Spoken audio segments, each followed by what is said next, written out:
Thank you for your support and enjoy the video. What energy. Hey there, everybody. Welcome back after another long week of Force of Will to the Teacher's Lounge, your favorite Force of Will live podcast featuring myself, Jeremy Franklin, as always, and I'm joined by Ryan Miles, Brandon Bremont, and Frank Glosser. It snowed, you guys. It was so awesome. It did snow. It snowed here, too. No Sorry, sense. Two inches of snow here in Michigan. Well, Wow. we are back. We have Did survived not snow. at all here in Phoenix, Arizona, and it will not all winter. You have my condolences, sir. As well. I love snow. Oh man, I hate snow. I never want to lay eyes on snow again for the rest of my life, so that's why I live here. That's fair. That's fair. Well, tonight, before we get started, as always, thank you guys so much for joining in and watching us. If you want to support the channel and what we do here, making it possible to kind of upgrade and do more content for you guys, go ahead and check out the links down below to Patreon to support us on a monthly basis and get cool rewards, the Spreadshirt where you can buy cool merch, and ingsgaming.com so that you can pick up a Force of Will Ruler School playmat. You can also check out Happy Little Hug Factory, who sponsors the channel for sealed product, singles, and all kinds of other cool stuff. Links to that down below. And enough of the bragging about or talking about or shilling out stuff. Let's talk Force of Will. Specifically, we have a lot of kind of topics going around right now in terms of card strength and what separates a card from being unfun, broken, and overpowered. What are those kind of distinctions? So we're going to talk about that in general, and then we're going to kind of break it down a little bit more into kind of talking about specific cards in the past of Force of Will, as well as in the now, and kind of what we're going to do from there. So, Stefan Letica says that we have to remove Brandon Bremont from the chat because he dabbed, so you are on your last strike dab warning, Brandon, All just right. so you know. No, So I don't know if let's I've talk... ever actually dabbed before. I don't even know if I could, like... do it. Try it. oh, there it is. Oh, no. That's I don't know true. if there's like a specific angle I gotta No, go that's- at, or like where's that? It's more of the spirit of it than the actual. Oh, okay. So if Yeah, I it's just like more about the spirit than there anything we else. go. Exactly. So- That could be a dab too if you want it to be. So, let's start with The Frank. emotional We'll go thing. ahead and start with you. In your mind, what separates a card from being unfun versus overpowered versus broken? So I would say that unfun and overpowered are not like connected. Like it's not like you're one or the other. They're just sort of separate scales, and like fun to unfun or weak to overpowered. But like a card for me that's unfun is not necessarily one that's like strong, but one that like, and like the problem with unfun cards is they're rather hard to judge just because they're sort of like person specific. So for example, I love just like trying out new things all the time, like playing Wild Brews and stuff. So one of the styles that I just particularly don't enjoy playing against is just currently Keurig, but previous iterations of mono red. They're very consistent, and so they're very good at punishing a deck that's like got holes in it and like will stumble just because it's new. And so for me, those are very unfun to play against just because they're naturally good against like the type of thing I'm doing when I'm just like going to locals and stuff.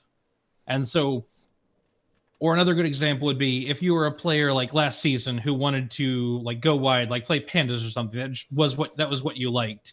Final Battle would be particularly unfun, and I had a local who was like that. Where just like oh, if he saw Blackstones, he was just immediately less happy with the match because he knew if he could get punished at any moment for going too wide. But that's exactly what his deck is supposed to do. Mhm. Whereas Jeremy, an overpowered card is just one that's strong enough that it either shuts down too much or its strength is such that its archetype, even after being hated at, doesn't drop down. An easy example of this is Scheherazade. Even when people like saw it and were like, okay, we're going to take this down, it just kept being the best deck. Or Otherworldly Dreams, where it was like, you know, even if you try and build a deck that's like, oh, I'm like less hurt by Otherworld Dreams, it's still the case that means you're not building a deck that can go powerful on curve play, powerful on curve play, powerful on curve play. So would you categorize unfun cards as ones that just by existing knock certain like ideas or concepts out of being remotely playable? I would say that those kinds of cards make it not fun to play the types of decks that they inherently counter, right? Like because you don't even get to play the game in a sense, like you're just Sure. not able to have fun as like a panda deck against Final Battle. That's what Sure. I think I'm interpreting it as. Actually, you know what we should do before we continue? We should chat. You should name cards that you think are unfun and unfair, just so like we can have a basis for something to talk about, or like we could address. Yeah, it. absolutely. That's a good idea. Oh, I actually have a point here. I think we should completely change topics because I thought on this podcast we were never going to mention Final Battle or Scheherazade again, and I don't want to go back down that path. I don't want to remember this awful Okay, evil. we can't- Let's we can just go to other things. new topic. Audible Yes, chat. so What do you? many cards in current New Frontiers we can talk about. We don't need to talk about Sherry or. So, but also, like, Oh, I can yeah. go back to other cards that might not trigger you the same way. That are like, I have actually one that's a very good example, and then one that I think is actually was very overpowered, but was actually very fun for a lot of people. That was Leviathan, the Demon Sword. Mm-hmm. A ton of people loved Leviathan, including myself. Like, it was flashy, it did something cool. It was just like, it was an awesome card, but it was also way stronger than it should have been. It did something cool, and something else that was cool, and something else that was cool, It did and like something else that at was least cool, and at something least else one, that if was not cool. two more cool things than it needed to do for what they built it. Sure. So I think Leviathan is definitely like kind of on the overpowered scale, just because it was 0 mana and it did many things that you Yeah. shouldn't be able to do for 0 mana.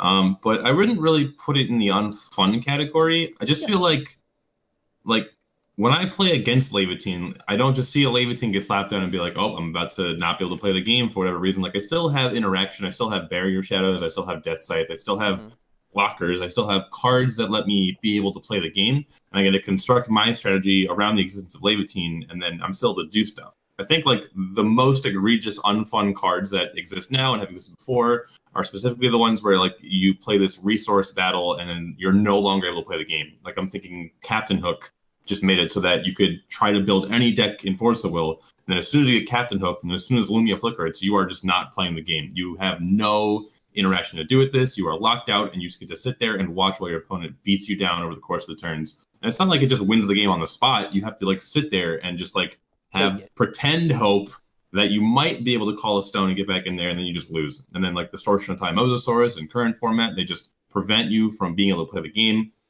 If you're thinking about like the OGP format, the online Grand Prix that we're playing right now, like the entire Val 3 control deck, I think can definitely breach into unfun territory just because you run out of cards and then you don't get to play the game because you're just, oh, my entire strategy has been destroyed because I got Lapis Darkstormed on turn 2 and turn 3 and then they space-timed everything I played. So what did I top deck? It's I'm going to play this card. You're no longer like able to construct fun and interesting gameplays of your own. You're at the mercy of what your opponent has allowed you to do. It doesn't feel like you're in control of the game anymore. Yeah, I would agree in that respect. That I think that when a deck or when a card teeters on the ability to make it into solitaire, then it is now officially unfun.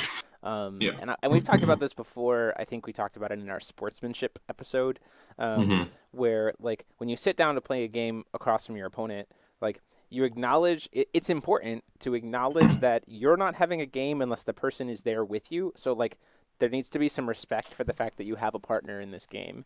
And so I think not that playing decks that turn it into solitaire like is a dick move. Like, let me put that way, because there are ways to play those decks and still be respectful and still like make sure that your opponent like maybe walks away with a little bit of salt, but is still like walking away from that experience as like still having gotten something out of it. But I think that that style of card, that style of deck is like the way to make something unfun, is where you turn a 2-player game and you're actively trying to make it solitaire. So I want to chime in here with a little bit of a discourse here. I don't actually think it's any player's responsibility to make it so that the game is fun. I think it's the developers of the game's responsibility to make sure that they don't make decks that are unfun to play against. And I think when we talk about unfun, we have to address what is fun about this game. And I think that the most fun games of Force of Will are games where your opponents are responding to each other, where they're doing something and that inspires a response, and that inspires a response, and it's an interactive, fun 2-player game.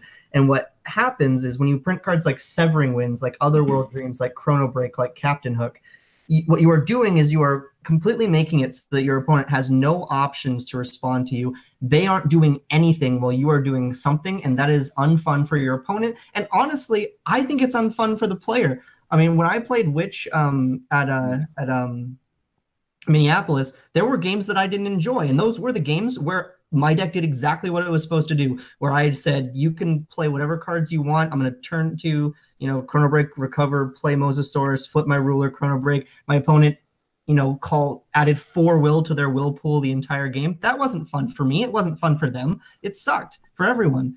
And it was like, and that's what I dislike about, and we're going to go into this in a second, but that's what I dislike about the current format and why I think Chrono Break is a problem. This is where sort of like I started disagreeing that, like, in all honesty, and we've like there have been lots of times where cards have been discussed of what should we do with this card in the US group and various other channels, and like I almost never use unfun as a criteria just because it's so different what is and isn't fun to people that I just don't find it to be like there's not enough common ground in the unfun argument for anything that almost doesn't also become overpowered, because like what you were describing, Ryan, was to a certain extent a control deck, and like one of the ones that just I don't particularly care for is just aggressive decks, and there are lots of people who despise combo decks. Like these are just archetypes. That's fair. So I think why don't we go ahead and shift our conversation to, rather than being on the topic of unfun, what makes a card overpowered, and then what pushes it into being broken? So it's a combination of efficiency and a lack of answers. So like you talk about Levitine being broken because it's 0 mana. You talk about Severing Winds being broken because it's 0 mana. Otherworld Dreams being broken 1 mana. Captain Hook being broken because it's also 0 mana off of Lumia's Flicker. Like and so you put all of these things that just don't cost mana together, combined with the fact that there's just no in-format answer to it, or a very, very limited small answer to it, like just Lorite for Chrono Break. And you put all those things together and you get a broken format where that can be answered. I've always used broken and overpowered kind of synonymously. I think this is just a nomenclature from Yu-Gi-Oh! In particular, where if something's overpowered, like, oh dude, that's broken. It's like the same thing. The way that you describe something's overpowered. And yeah, overpowered just comes from it's like a card is not inherently overpowered by itself existing. You have to compare it to every other card in the game. And when something does something better than every other card, or there's just a standard power level being established by the game as a whole, and then a card is just more efficient, or it basically is doing more or less resources cost-wise, and that's what's going to define it. So Lorite being 1 mana card, Fair Spell being 1 mana card, normally when you want to cancel a card, it's got to be at least 2 mana, or the most obvious example of a card that cancels something is Seal of Wind and Light. That's 2 mana and it's green-white. Now, Otherworld Dreams cancels a card for 1 mana and it doesn't have any requirements. Severing Winds cancels a card for 0 mana and the requirement is actually laughable. Those are the kind of cards that I think go into overpowered territory. I'm not really sure if I consider Chrono Break overpowered. I think that if this is what Brendan was saying, with lack of answers. I do think that it is overpowered because the only thing in the entire format that answers it is Lorite. If every color had a 1 mana answer to Chrono Break in some capacity, either if it's a card that prevents cards from going to the graveyard, or if it's an actual Lorite where every color can cancel an activated ability in some sense. Or I think that effect. Yeah, I think that Chrono Break gets a lot imagine a Regalia, a 0 mana Regalia. You can play it and then you can pay 1 colorless mana and sacrifice it to cancel target activated ability. If that card exists, suddenly fucking Time Spinning Witches, or Distortion of Time, is no longer oppressive. It's just mediocre at that point if that card exists. So I think that the lack of answers in the format is what really pushes Time Spinning Witch over the top. So really quickly to go into the... Sorry, go ahead, Frank. Comments that I wanted to address. So there's one gentleman talking about Black-Green Lucifer and how it uses Evil Elemental Uprising to answer the Chrono Break.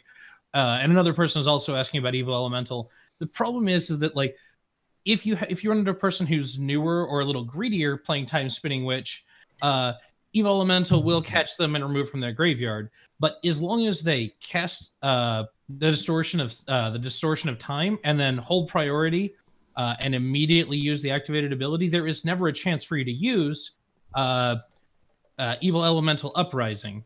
And so and that's where we run into is that all they need is blue time. And so if they are seeing black stones, they'll wait till they have 1 more stone. Yep. And it just doesn't stop them. Yeah. The one thing that would have changed that, would have made Evil Elemental more powerful, was if we somehow errata'd, which I'm not advocating for an errata in any way, shape, or form, because I actually hate them.